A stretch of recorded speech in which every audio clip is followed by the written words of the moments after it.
늘 승리하는 여러분 되시기를 주님의 이름으로 축원드립니다. 아멘. 자, 오늘은 사도 바울의 위대한 중보 기도의 내용을 가지고 함께 말씀을 나누려고 합니다. 사람들은 누구나 자신의 관심사가 모두 다를 것입니다. 다 다른 관심사가 있죠. 그것은 그 사람이 살아가는 삶을 지배하는 가치관이 모두 다 다르기 때문에 그래요. 자신의 가치관에 따라서 사람은 자신의 관심사가 다 다릅니다. 그러나 그리스도인이 되면 그리스도인이란 사실이 그 사람의 삶을 지배합니다. 또 그렇게 살아가는 것이 그 사람이 그리스도인이죠. 그리스도인이 된 사람에게 있어서는요, 이제부터는 모든 사람들과는 달리 다른 모든 관심거리를 바로 내가 그리스도인이 되었다, 그리스도인이 된 그 사실에 비추어서 판단합니다. 그렇다고 해서 그리스도인이 일반적인 다른 문화에 대해서 관심을 아주 가지지 말라는 것은 아닙니다. 그리고 관심을 가져야 되죠. 그것이 하나님의 말씀에 바른 것인지 성경적인지 이런 것은 관심을 가져야 됩니다. 여전히 그렇게 일반 문화에 대해서 관심을 가져야 되지만, 그러나 무엇보다도 그리스도인들은 그보다 훨씬 더 그리스도의 사람들에게 관심을 가져야 돼요. 그리고 그리스도의 사람들을 만나서 그들과 교제하고 싶어하는 것이 바른 모습입니다. 그러니까 그리스도인이 되면 누구를 만나냐면 그리스도인을 더 만나고 싶어하는 거예요. 우리가 사랑을 하는 사람을 만나고 싶어하지 않습니까? 또 어디 가나 자기의 관심사가 비슷한 사람들끼리 모입니다. 마찬가지로 예수님을 믿는 사람은요, 예수님을 믿는 사람에게 가장 관심이 가게 돼 있어요. 오늘 본문 8절부터 우리가 12절까지 읽었는데요, 15절까지가 사도 바울의 감사와 기도의 내용을 담고 있습니다. 이것은 단순히 개인적인 감사와 기도가 아니에요. 사도적 임무와 철저히 그리스도인으로서, 예수님을 믿는 그리스도인으로서 그의 최대 관심사가 무엇인지를 나타내주고 있는 것입니다. 자, 마찬가지로 그리스도인으로 거듭난 여러분들도 사도 바울과 같이 감사하고 기도하며 이 사도의 길을 본받아 따라가기를 축복합니다. 네. 자, 우리가 잘 알고 있듯이 사도 바울은 끊임없이 로마 교회를 방문하려고 했어요. 비록 그 길이 막혀서 쉽게 가지는 못했습니다. 결국 어떻게 갑니까? 죄인의 신분으로 가게 되죠. 그가 복음을 전하다가 옥에 갇혀서 감옥에 갔을 때에 로마 시민권을 사용해서 로마의 가이사에게, 로마의 왕에게 의뢰하고 재판을 의뢰하고 로마에 가게 되는 것이 사도행전의 마지막 부분이죠. 결국은 그가 로마에서 가택연금도 당하고 갇혀 있고 하면서 그러면서도 만나는 사람들에게 복음을 전할 수 있게 되었습니다. 하지만은 사도 바울은 끊임없이 가고자 했지만은 사실은 쉽게 처음에는 가지 못했어요. 이렇게 사도 바울이 로마 교회를 방문하고자 하는 것은 사도의 가장 큰 관심사가 무엇인지를 보여주는 것이고요. 또한 어떤 기도를 드려야 하는지도 보여줍니다. 그러니까 우리가 그리스도인으로서 어떤 관심사를 가져야 되고 또 어떤 기도를 해야 되는지를 이 말씀을 보고 우리가 알 수가 있는 것이죠. 그렇기 때문에 우리도 또한 같은 그리스도인으로서 이것을 본받아야 될 것입니다. 먼저 사도 바울의 감사를 보면요, 사도 바울은 복음의 확장에 감사하고 있어요. 1절 말씀에 보면 먼저 내가 예수 그리스도로 말미암아 너희 모든 사람에 관하여 내 하나님께 감사함은 너희 믿음이 온 세상에 전파됨이로다 라고 말씀하고 있습니다. 그러니까 믿음이 온 세상에 전파되는 것에 감사하고 있죠. 이전에 복음을 알지 못했던 곳에 그리스도의 이름이 불려지는 것을 보고 그것을 보는 것이 그의 열망이었습니다. 그는 로마 교회의 성도들이 믿음을 갖고 또한 그 믿음이 확장되어 가는 것에 굉장히 감사하고 있죠. 우리가 이 로마서를 시작할 때 처음 배웠듯이 로마 교회는 사도들이 누가 개척한 교회가 아닙니다. 자생적인 교회예요. 사도행전 2장에 오순절 마가의 다락방에서 성령 충만을 받은 사도들이 밖에 나가서 복음을 전하죠. 그때가 오순절이었습니다. 그때 세상에 흩어졌던 유대인들이 오순절을 지키려고 예루살렘에 모여들었습니다. 그 사람들을 향하여서 베드로와 사도들은 주의 복음을 전했죠. 그때에 이제 로마에 있던 유대인들도 그 자리에 와서 복음을 들었어요. 그리고 복음을 듣고 예수님을 믿게 된 사람들이 로마에 가서 함께 공동체로 모여서 교회를 만든 겁니다. 그리고 함께 모여서 예배를 드리고 또 전도를 하고 하면서 더 확장하게 된 것이죠. 로마 카톨릭은 이 로마에 있는 교회를 근간으로 해서 이 로마에 있는 교회를 베드로가 세웠다고 얘기를 해요. 그러면서 이제 로마 카톨릭의 첫 번째 교황을 베드로라고 얘기를 합니다. 근데 이게 역사적으로도 맞지 않는 게 이 시기에 베드로는요, 예루살렘에서 열심히 사역을 하고 있었어요. 베드로는 간 일이 없습니다. 또한 로마에 만약에 베드로가 있었다면 사도 바울이 자신의 여러 서신에서 베드로에 대해서 지칭했던 말을 썼을 거예요. 특별히 로마서 16장에 보면 로마에 있는 많은 사람들에게, 성도들에게, 또 자신을 도왔던 사람들에게 안부 인사를 전하고 있습니다. 거기에 베드로나 또 베드로를 지칭할 수 있는 말이 어디에도 없어요. 베드로의 어떤 유물이 있고 기념비가 있고, 여러분 기념비가 있다고 해서 거기에 사람이 간 게 아니죠. 서울 광화문 광장에 이순신 장군이 서 있다 해서 거기 이순신 장군이 거기서 태어난 게 아니잖아요. 그거하고 똑같은 거예요. 때문에 로마 카톨릭의 말은 맞지 않습니다. 바울의 감사기도는 이거예요. 당시에 세계 수도에 있던 로마에 많은 사람들이 가장 많이 모여 있는 곳이죠. 가장 중심지입니다. 거기에 로마의 성도들이 믿음을 갖고 교회를 세웠으며 사람들에게 지속적으로 복음을 전하는 소식을 듣는 것이 가장 큰 기쁨을 말하고 있어요. 8장이 시작되면서 먼저 이렇게 얘기하고 있습니다. 먼저. 이 단어는 첫 번째, 두 번째, 세 번째 이런 얘기가 아니라 가장 우선적으로 나에게 가장 기쁨이 무엇이냐 이런 의미예요. 그러니까 사도 바울은 사람들이 복음을 듣고 생명을 얻게 되는 것이 가장 큰 기쁨이다 라는 것을 먼저 나에게 가장 감사한 것이다 라고 말씀하고 있는 것이죠. 요한 3서 4절에 보면 이렇게 말씀합니다. 내가 내 자녀들이 진리 안에서 행한다 함을 듣는 것보다 더 기쁜 일이 없도다 라고 말씀하십니다. 그러니까 하나님 앞에 가장 기쁜 일이 뭐냐면 주의 자녀들이 진리 안에서 행한다는 것을 듣는 것이 가장 기쁜 일이에요. 그 때문에 우리는 때를 어떤지 못 얻든지 예수님의 이름을 전하는 여러분들이 되시기를 주님의 이름으로 축원드립니다. 전하는 자가 없는데 어떻게 듣는 자가 있을 수 있겠어요. 또한 지금 여러분들이 예수 그리스도 안에 있다는 것을 가장 크게 기뻐하시기를 바랍니다. 우리가 다른 기쁨과 다른 감사를 먼저 찾지 말고 이것을 먼저 찾아야 돼요. 그렇지 않고 다른 것을 찾고 다른 것에 초점을 맞추다 보면 그것이 없어지면 거기에 대한 실망과 좌절감이 가득합니다. 우리가 때로는 살아갈 때에 우리가 얻을 것을 얻지 못할 때가 있고요. 우리가 열심히 했음에도 불구하고 거기에 대한 바른 결과를 얻지 못할 때도 솔직히 있어요. 거기에 일희하면 우리가 힘듭니다. 때로는 우리의 감정이 그럴지라도 맨 먼저 우리의 삶에 있어서 감사하고 기뻐해야 될 것은 내가 예수 그리스도 안에 있다라는 것이죠. 우리가 믿음으로 사는 것 하나만으로도 하나님께 감사할 때 우리의 삶은 풍요로워질 줄 믿습니다. 자, 두 번째로 사도 바울의 감사 다음에 사도 바울의 기도를 보면 우리는 사도 바울이 무엇에 더욱더 신경 쓰는 것이 있는지를 알 수가 있어요. 그것은 로마에 있는 그리스도인들을 더욱더 견고하게 하려는 목적이 있습니다. 무엇을 위해서 기도하냐? 믿음을 가질 뿐만 아니라 그리스도인들이 더욱더 믿음 안에서 견고해지고 강건해지고 열매를 맺기 위해서 그는 기도하고 있어요. 우리가 이것을 위해서 함께 또한 기도해야 될 줄로 믿습니다. 11절 말씀에 보면 내가 너희 보기를 간절히 원하는 것은, 사도 바울이 로마에 있는 성도들을 직접 보기를 원하는 거예요. 그것은 어떤 신령한 은사를 너희에게 나누어 주어서 너희를 견고하게 하려 함이라 라고 말씀하십니다. 견고하게 하려는 것이라.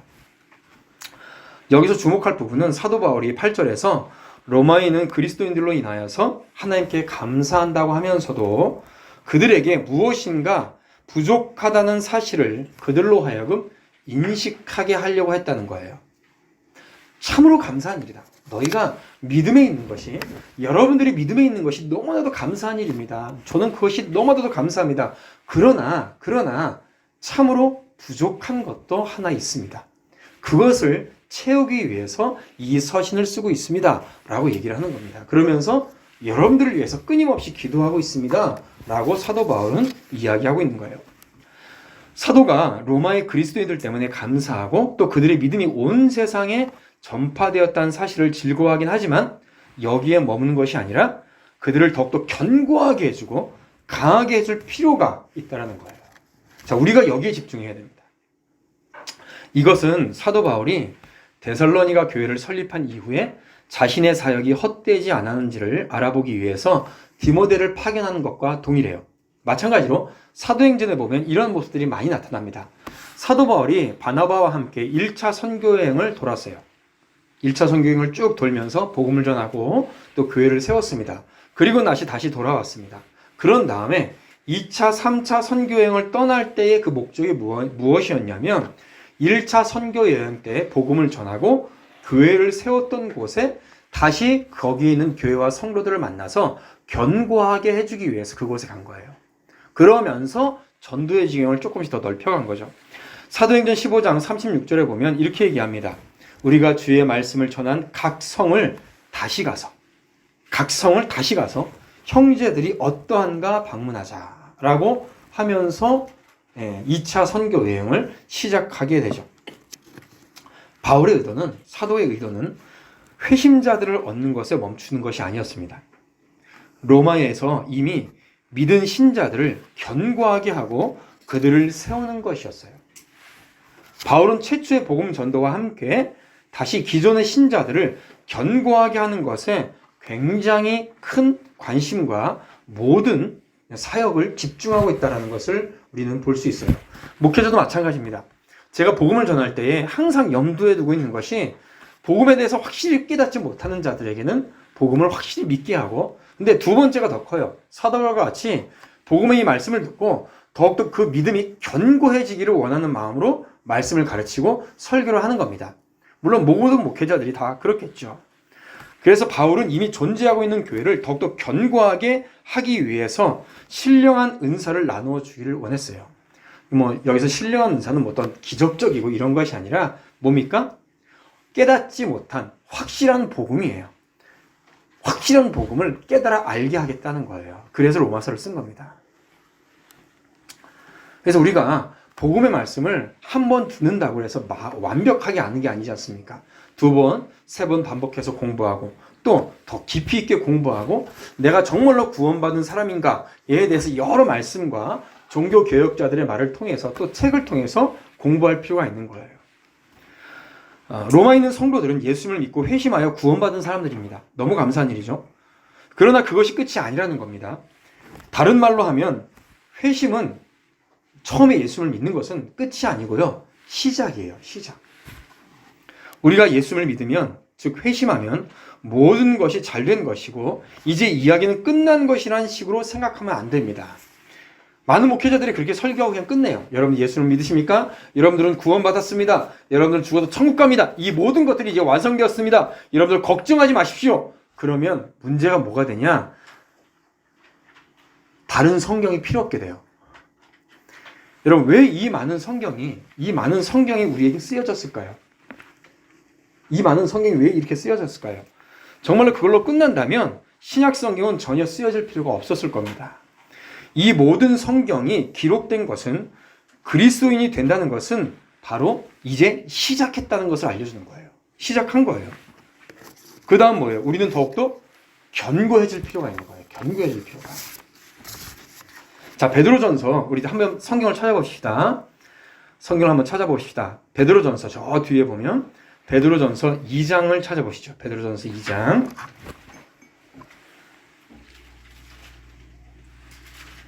베드로전서 2장 2절 3절.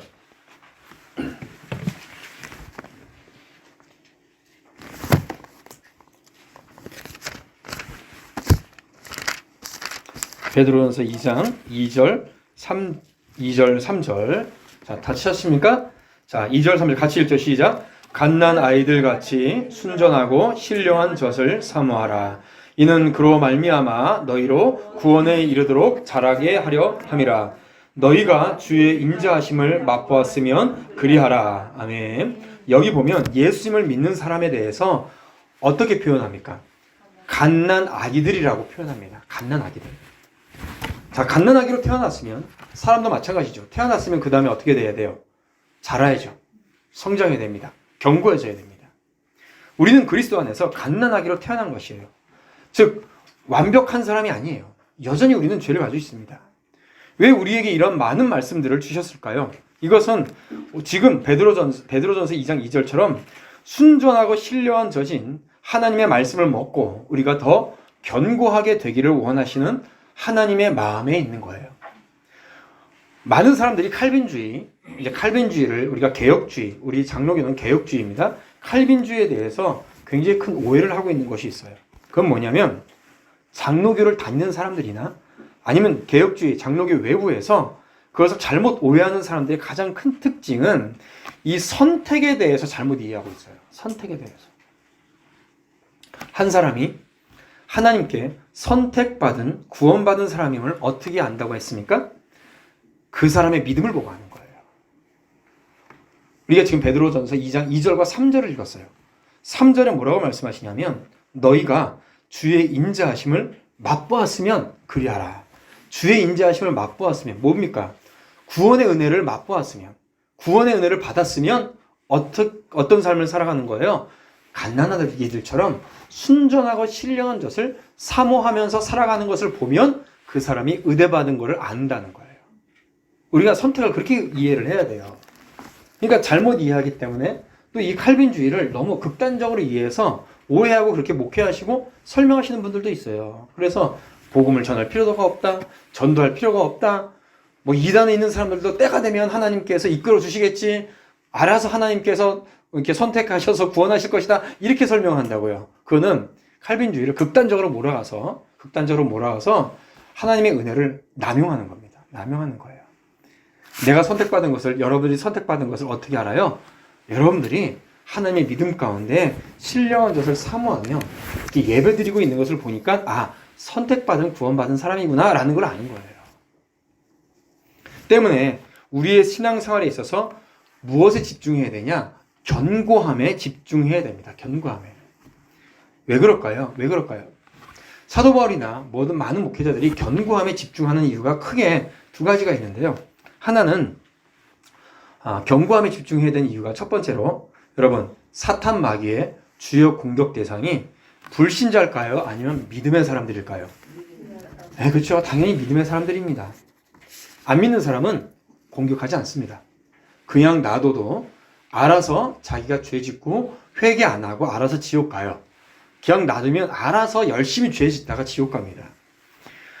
그러나 한 사람이 그리스도인이 되는 순간 그 사람은 사탄 마귀의 특별한 공격의 대상이 그때서부터 되는 거예요. 만약에 여러분들에게 마귀의 공격과 각종 유혹과 핍박이 온다면 여러분들은 하나님의 자녀라는 반증이고, 그래서 여러분들은 그때의 핍박과 유혹이 올 때 여러분들은 어떻게 됩니까? 감사해야 됩니다. 할렐루야. 야고보서 1장에 이렇게 말씀하세요. 내 형제들아, 너희가 여러 가지 시험을 당하거든 온전히 기쁘게 여기라. 할렐루야. 왜 그렇습니까? 그럴 때에 이는 너희의 믿음의 시련이 인내를 만들어 내는 줄을 너희가 알미라. 시험을 참는 자는 복이 있나니 이는 시련을 견디어낸 자가 주께서 자기를 사랑하는 자들에게, 여러분들에게 약속하신 생명의 면류관을 얻을 것이기 때문이라. 아멘. 예, 그것을 통하여서 하나님께서 우리의 믿음이 더욱더 견고해지잖아요. 그 유혹을 통해서 견디면. 그러면 하나님께서 그것을 통하여서 여러분들에게 생명의 면류관을 주실 것이기 때문에 그렇습니다. 때문에 주위의 사람들에게 핀잔이고 왜 굳이 그렇게 유달리 너는 그러냐라고 할 때 나는 원래 이렇게 사는 사람입니다 라고 견디면 여러분들에게 생명의 면류관이 있을 줄로 믿습니다. 아멘. 자, 마귀는 우리가 그리스도인이 되는 것을 함부로 막을 수는 없어요. 왜냐하면 하나님께서 여러분들을 선택하셔서 구원의 길로 이끄시니까. 그런데 우리로 하여금, 여러분들로 하여금 비참한 그리스도인이 되도록 하는 데는 가끔 성공합니다. 가끔 성공해요. 왜냐하면 현실 교회들 봐도 그렇고요. 또는 성경을 봐도 그래요. 자, 고린도 교회도 하나님의 믿음의 사람들이 함께 모였던 큰 교회였습니다. 그런데 어느 순간 교만해지고 사탄 마귀의 유혹과 공격을 받아서 교회 안에서 길길이 찢어지고 싸웠어요. 바울 파다, 케바 파다, 나는 어디 파다, 무슨 파다. 빌립보서 4장에도 봐도 사도 바울을 그렇게 잘 도와줬던 유오디게도야와 순드게라는 여인이 있었습니다. 처음부터 믿음의 사람이었고요. 일꾼이었어요. 그런데 어느 순간 사탄 마귀의 유혹과 공격으로 교만해지고 넘어지기 시작했어요. 그러니까 어떻게 돼요? 찢어지고 갈라지고 싸우는 거예요. 두 파로 나눠져서. 자, 이런 일이 이 땅의 교회에는 얼마든지 일어날 수 있습니다. 일어날 수 있어요.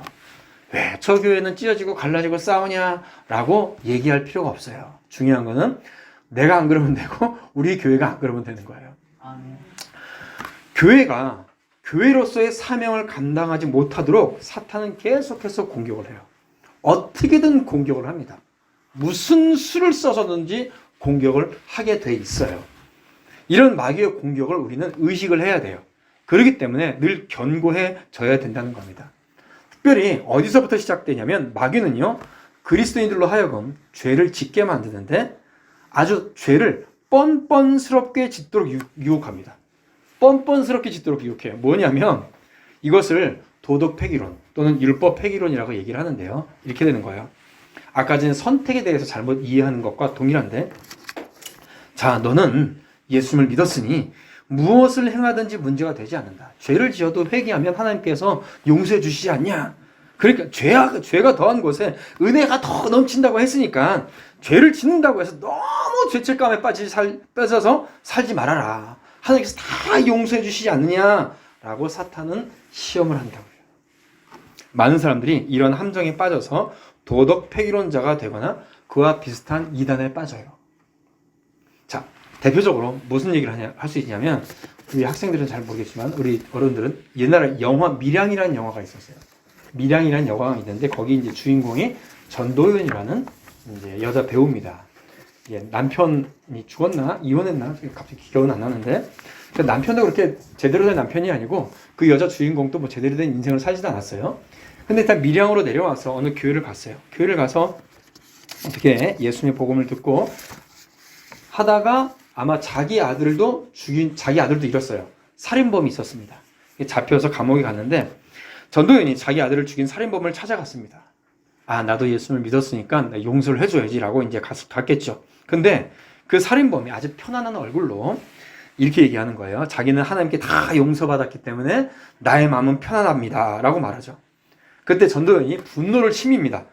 내가 용서를 안 해줬는데 누가 용서를 해주냐 라고 하면서 교회의 이중성이 화를 내면서 뭐 교회 가가지고 깽판도 치고 하는 장면이 영화 밀양에 나오죠. 이것이 마귀가 교회와 그리스도를 향해서 속이는 것 중에 하나예요. 영화의 이 장면에서 그 죄수는요, 예수님을 믿은 것이 아닙니다. 만약에 이 죄수에게 복음을 전해준 목사님이 있다면 그 목회자는요, 잘못 복음을 전해준 거예요. 예수님을 전해준 것이 아니고 그 죄인은 뭘 믿었냐면 유심론을 믿었어요. 유심론이 뭐냐면 우주의 본체는 정신것에서 모든 것이 시작된다. 물질적인 현상도 정신적인 것의 발현이다. 그러므로 내 정신과 마음이 깨끗하면 나의 죄도 깨끗해지는 거예요. 뭐 이상하죠, 논리가. 그러니까 여러분, 자, 예수님을 믿는 과정에서 가장 중요한 부분이 뭔가요? 또한 예수님을 믿게 된 사람에게 일어나는 가장 큰 심정적 변화가 뭘까요? 그것은 자신의 죄에 대한 무한한 책임감을 느낀다는 거예요. 자신의 죄에 대해서 정말로 작은 죄도 너무나도 큰 죄로 생각되고 여겨져서 이 죄의 무거운 책임감을 느끼게 된다는 거예요. 시편 103편 12절의 말씀에 보면 동이 서에서 먼 것 같이 우리의 죄가를 우리에게서 멀리 옮기셨다라고 말씀하십니다. 이것은 우리의 죄가 사라진 게 아니라고 말씀드렸어요. 우리의 죄는 여전히 그대로 남아 있습니다. 이 죄에 대한 책임을 내가 질 수가 없으니 하나님께서 대신 지어주신 거예요. 이 죄의 값어치를 내가 대신 치르려면 내가 죽어서 없어져야 됩니다. 그러나 사랑 많으신 하나님께서 여러분들을 이런 죄의 책임을 질 수가 없으니 하나님께서 그 아들 예수님을 그대로 보내주셔서 예수님을 통해서 그 죄의 죄과를 예수님이 대신 치러주신 거죠. 우리는 거기에 감사하고 겸손해야 됩니다. 오히려 그 은혜를 받은 사람은 더욱더 하나님께 죄송한 마음을 갖고 살아가야 되는 거예요. 이게 그리스도인으로서 삶의 온전한 마음의 자세입니다. 그래서 나 은혜 받았네 하면서 목에 힘주고 사는 사람들은 은혜 받은 게 아니에요. 그 영화에 나오는 그 죄수가 정말로 예수님을 믿었다면 그 사람은 그 주인공 여자를 보고 눈물을 펑펑 흘리면서 통곡하면서 나는 죄인입니다. 나는 죽어 마땅합니다. 나를 용서하지 마십시오. 라고 말을 해야 되는 것이 맞는 거예요. 그래서 여러분 아주 작은 것이라도 그 죄에 대한 책임을 강력하게 느껴야 돼요. 그래서 하나님 앞에 온전하게 되기 위해서 철저하게 하나님 앞에 나가야 되는 겁니다. 한 주간 동안 여러분들 하나님께서 주신 모든 시간에 온전히 순종하셨나요? 여러분 학생 여러분 시간이 아까울 정도로 열심히 공부했어요? 그렇게 안 했으면 여러분 죄진 거예요. 그 하나하나가 여러분 정말 하나님 앞에 끔찍한 죄라는 것을 우리는 인식해야 돼요. 그것이 우리의 삶에 있어서 그리스도인이 살아가는 참된 믿음의 방식이에요. 삶의 방식입니다.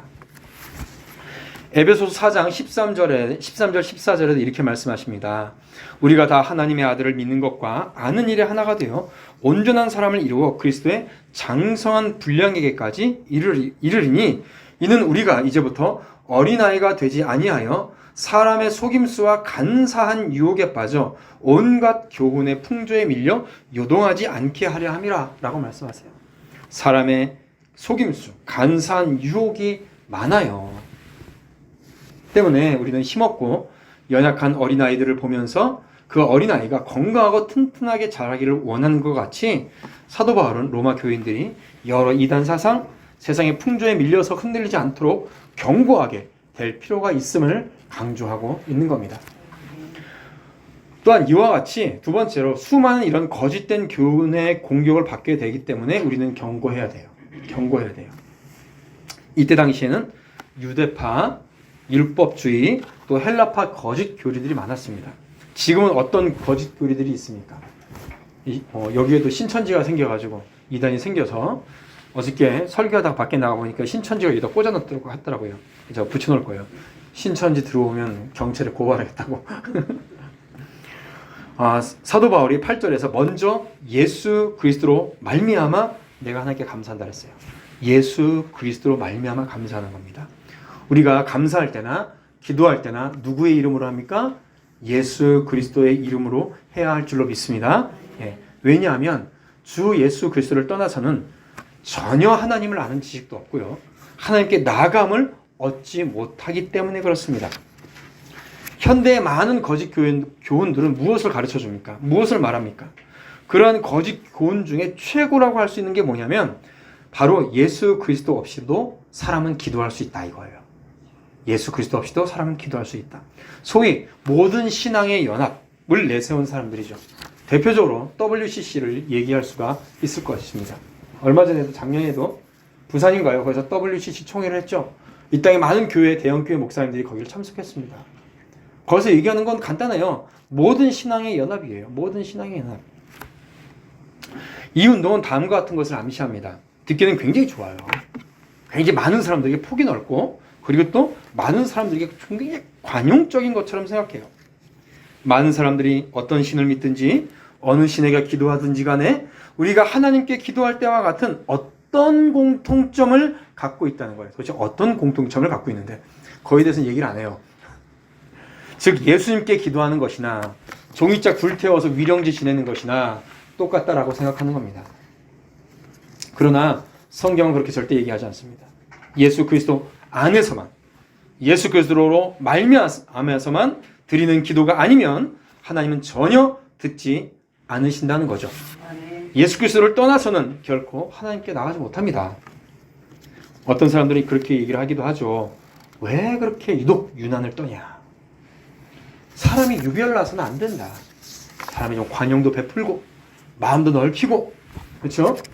믿든지 안 믿든지 다른 사람을 다 포용할 줄 알아야지. 듣기는 좋죠. 듣기는 참 좋습니다. 그러나 그것은 진리가 아니에요. 그렇게 말하는 사람들에게 우리는 이렇게 얘기할 수 있어야 됩니다. 저는요, 당신이 생각하는 것보다 더 유별난 사람들입니다.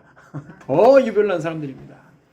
예수 그리스도는 우리의 유일한 대제사장이십니다. 예수님으로 말미암지 않고는 은혜의 보좌 앞에 담대히 나갈 수가 없어요. 예수님을 아는 지식이 아니고서는 때를 따라 돕는 은혜와 긍휼을 우리가 얻을 수가 없습니다. 히브리서 10장 19절 말씀에 그러므로 형제들아 우리가 예수의 피를 힘입어 성소에 들어갈 담력을 얻었으니 라고 말씀하고 계십니다. 예수 그리스도의 피를 힘입지 않고는 우리는 하나님께 나갈 수 없으며 우리의 삶도 건강하게 유지할 수가 없는 것이죠. 그러므로 세상에 어떤 공격이 오고 어떤 좋은 말로 여러분들을 설득하려고 할지라도 또는 여러분들을 공격하고 여러분들을 흔들려고 할 수 있겠죠. 그러나 오직 예수님만 바라보고 나가는 여러분들 되시기를 주님의 이름으로 축원드립니다. 마지막으로 말씀을 정리하면서 우리는 다시 한번 기억합시다. 사도 바울이 다른 사람들을 위해서 중보의 기도를 드렸다는 것을 기억하고 우리도 영혼들을 위해서 기도해야 될 것입니다. 무엇을 위해서 기도합니까? 우리가 사람을 위해서 기도할 때에 예수님을 믿게 되며 두 번째로 그 예수님을 믿은 후에 더욱더 견고해질 수 있도록 기도해야 돼요. 그리고 전도를 할 때도요. 예수님을 안 믿는 사람도 전도해야 되지만은 교회를 다니긴 하는데 대충 다니거나 아니면 다니는데 예수 그리스도의 복음의 진리를 제대로 알지 못하는 사람들도 있어요. 주일 선수조차도 제대로 못하는 사람들도 있고요. 그런 사람들을 견고하게 붙잡게 하는 것도 전도 중에 하나라는 것을 여러분들 반드시 기억해야 됩니다. 로마서는요. 로마에는 믿지 않는 불신자에게 보낸 게 아니에요. 로마에는 성도들에게 보낸 것이라는 것을 우리는 반드시 기억해야 됩니다. 때문에 영혼들을 위해서 사람들을 위해서 기도할 때 견고해질 수 있도록 반드시 기도하시고요. 전도할 때도 그런 관점을 가지고 전도하시기를 주님의 이름으로 축원드립니다. 그러면서 우리 또한 어디에 있든지 무엇을 하든지 항상 성도와 교회를 생각하고 나의 하나님 그리스도 예수 안에서 하나님 나라와 그의 영광을 위해서 살며 또한 여러분들의 삶이 여러분들의 믿음이 더욱더 성장하고 주님 앞에 모든 어려움을 이기도록 오늘도 기도에 힘쓰며 승리하는 우리 복된 성도들 되시기를 주님의 이름으로 축원드립니다. 아멘. 우리 함께